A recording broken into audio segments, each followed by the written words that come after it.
Доброе утро, большиши! Трррррр. Как cheerleaders. Доброе утро. И сегодня мы говорим про принятие и отдачу.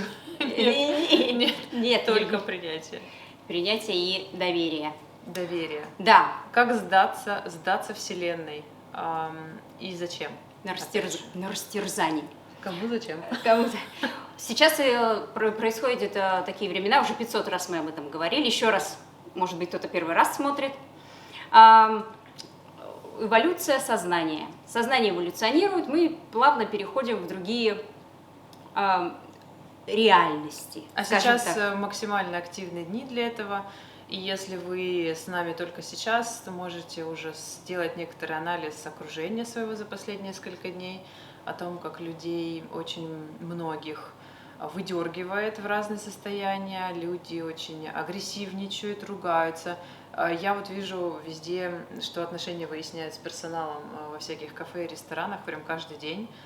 Был бы повод, это называется. Был бы повод, да, что люди выплеснуть из-за салфетки начинают кричать «я достоин большего» и прочее. Выстраивают персональные границы. Да, то есть даже до забавного, то есть вот так это происходит у людей. Некоторые ничего не чувствуют по-прежнему, это тоже окей, ребята, вы просто выбрали для себя путь максимально спокойный. Мудрый. Мудрый, да. Еще хочется сказать, что несмотря, когда вы это смотрите, если вы это видите, то видео выпрыгнуло не просто так. Значит, в данный отрезок времени вам эта информация нужна, полезна, потому что это не одномоментное событие, это каскадом волны идут и идут и идут, и все мы потихонечку просыпаемся. Это не сразу вся планета раз и в другую реальность перескочила, нет. Мы хотим рассказать о принятии в некоторой степени, в разных степенях сложности. То есть с того, что можно делать на самом примитивном уровне, как это может выглядеть просто, и усложняя до того, как вообще сдаться космосу во всем своем доверии. То есть принятие... Слово «сдаться» вообще, наверное, в русском языке максимально подходит, потому что когда ты сдаешься, это значит, что ты не сопротивляешься. Это не связано с войной, это связано именно с тем, что ты доверяешь и принимаешь. То есть сдаться для того, чтобы принять, чтобы довериться, или потому что довериться. И я поняла, что это довольно сложно объяснить людям. Потому что значит сдаться? Как бы я хозяин своей жизни. Кому я должен сдаться? Что я должен делать? Почему я это должен делать? Как бы не должен и не должна, во-первых. И сдаться себе. Сдаться себе. Да, и под космосом, и Вселенной, и Богу, это все подразумевается, вы сдаете на примитивном уровне, на самом первом. Смотрели фильм «Всегда говори да». Смешной такой очень, с Джимом Керри. То есть, если вы вообще понятия не имеете, что это такое доверие или... сдавание, другой формулировки. Принять жизнь такой, какая она есть. То есть всегда говори «да». Отведите себе промежуток времени, когда вы, что бы вам ни предложили, вы соглашаетесь. То есть это такое переключение фокуса на обстоятельства вокруг, понимая, что даже если они выглядят очень странно, и в обычном формате жизни вы себя так не ведете, и вам это неприемлемо, непонятно по любым причинам, что вы для себя этот формат принимаете. То есть вам говорят: а пойдем сегодня в гости, а пойдем. А давай съездим на шопинг, а пойдем сейчас погуляем, а пойдем, а давай дома останемся, а давай. А я обычно там на рисование не хожу, а тут мне подружка что-то прислала, какую-то рекламу, то есть весь спам в вашем ящике электронном, любые странные предложения от друзей, любые рекламы, на которые вы внимание обращаете. То есть люди в вашем привычном кругу, они будут общаться с вами как обычно и ничего от вас не требовать новенького. Но обращайте внимание вокруг, то есть заострили внимание на каком-то баннере, сходите на этот концерт. Обратили внимание на какой-то странный продукт в супермаркете, купите его, попробуйте. То есть что-то, что происходит новенькое, вот именно новенькое, не как обычно, вот все, что можете делать, принимайте это и пользуйтесь этой возможностью для того, чтобы переключить свои нейронные связи.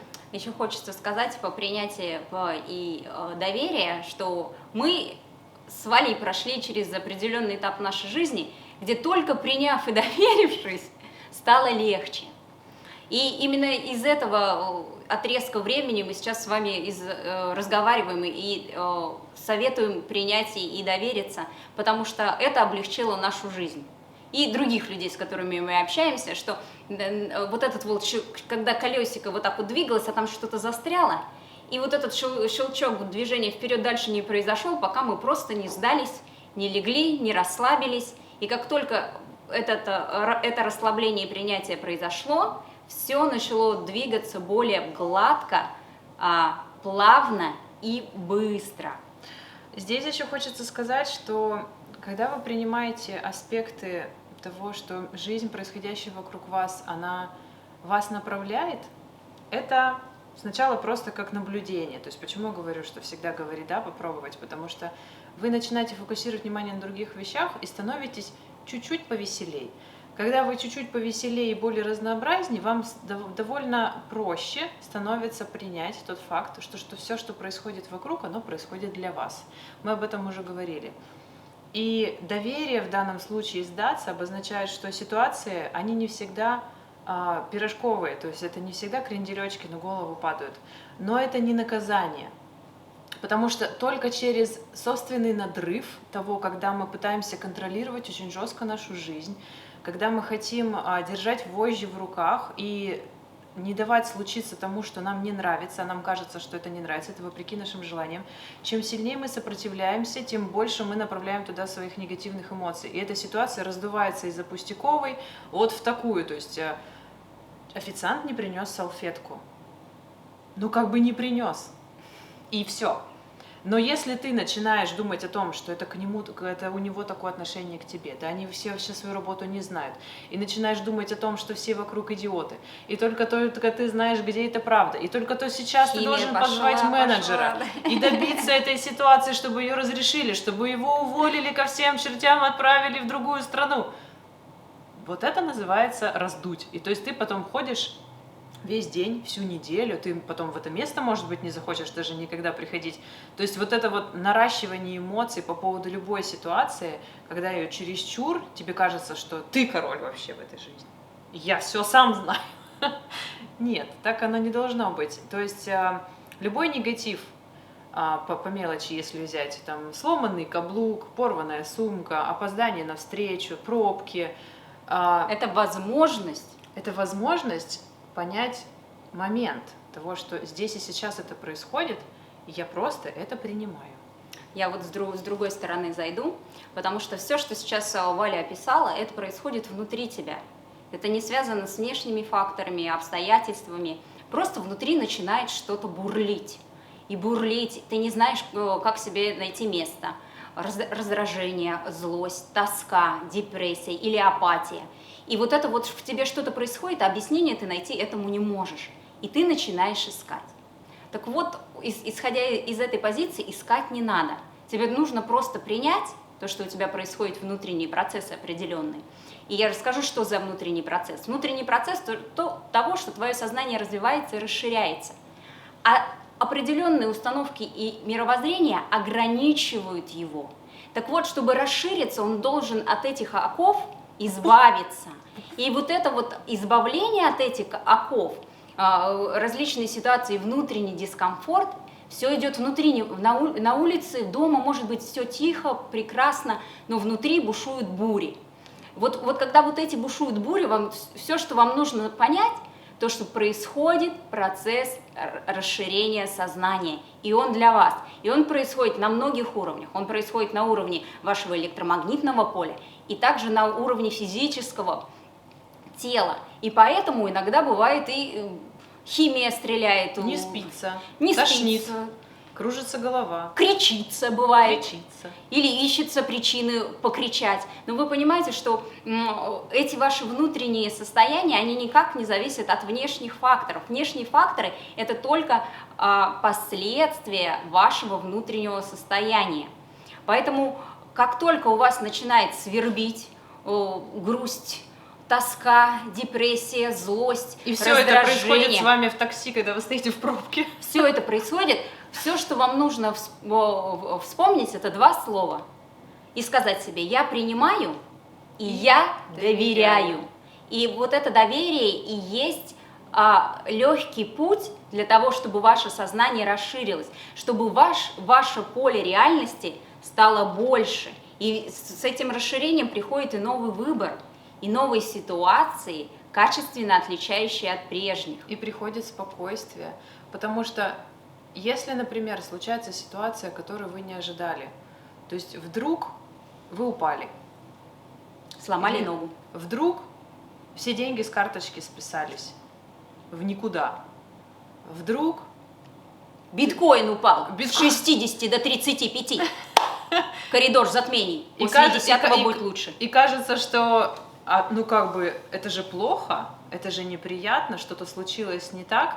Прежде чем запускать негативную реакцию относительно того, что что-то происходит не так, остановись и просто прими эту ситуацию. Не пытайся с ней как-то взаимодействовать жестким образом, резко ее исправить, потому что мы обычно пытаемся очень резко исправить. Контролировать. Не надо никуда бежать, не надо ничего делать. Это случилось, потому что оно что-то тебе показывает. И здесь не надо сидеть и так быстрее понять же, что это делать, такое, куда что бежать. это делать. Как бы разобраться, на что это показывает. Подожди, придет время, ты увидишь. Придет время, ты это поймешь. Буквально через 5 минут, а может быть через 15, а может только через неделю тебе станет понятно, почему именно эти ситуации сошлись таким образом. И качество и количество времени, потраченное на осознание того, что происходит, чем меньше вы будете сопротивляться, тем быстрее ответ придет. Вот если вы будете переть рогом против, то через полгода. А если внутренне примете, то через 10 минут вы сразу поймете, это практический опыт становится мудростью. Все, что сейчас происходит, это перелопачивание определенного человеческого опыта в мудрость. Не путать с пассивностью, потому что знаю я определенную категорию людей, которые говорят о том, что принятие жизненных обстоятельств такими, какие они есть, это пассивная позиция по жизни, это инфантильная позиция по жизни. Люди это никакие, им ничего не надо, они ничего не хотят, они не могут взять бразды правления в свои руки. Ребята, это низкотонный человек. Это адреналиново-зависимый человек. Это человек, который сам на самом деле очень сильно боится и действует только исходя из своего страха, потому что самое крутое, что мы можем сделать, это не бояться. Не бояться и принимать жизнь такой, какая она есть, не с пассивности, а с пониманием того, что это все для меня. И выходя на улицу, не бояться ничего. Вступая в отношения, не бояться ничего. Выходя из отношений, не бояться ничего. Вообще не бояться за детей, не бояться за родителей, не бояться за финансовую стабильность, не бояться за все катаклизмы и войны, происходящие в этом мире, потому что это все не имеет значения.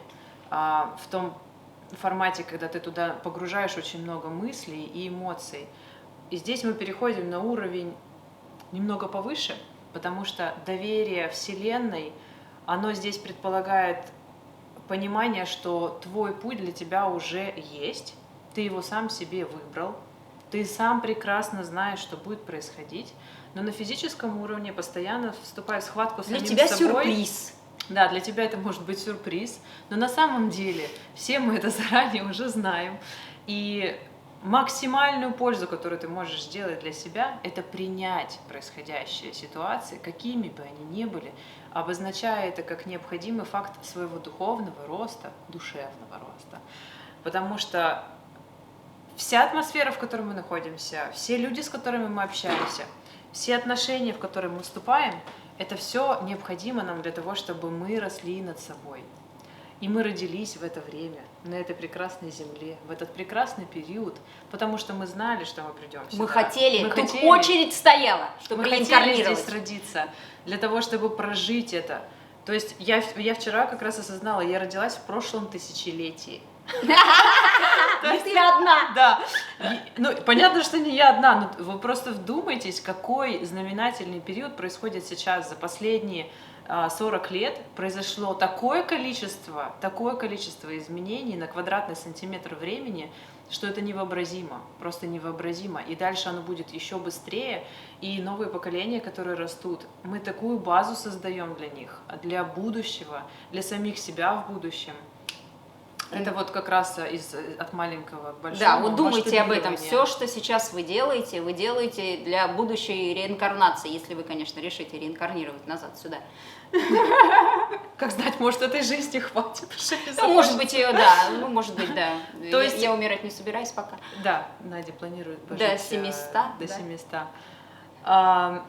Доверие Вселенной в глобальном своем смысле обозначает принятие глобального замысла, того, что... Своего замысла. Своего, да. Не того, что кто-то там с тобой руководит, это не слепая вера по религиозному пути.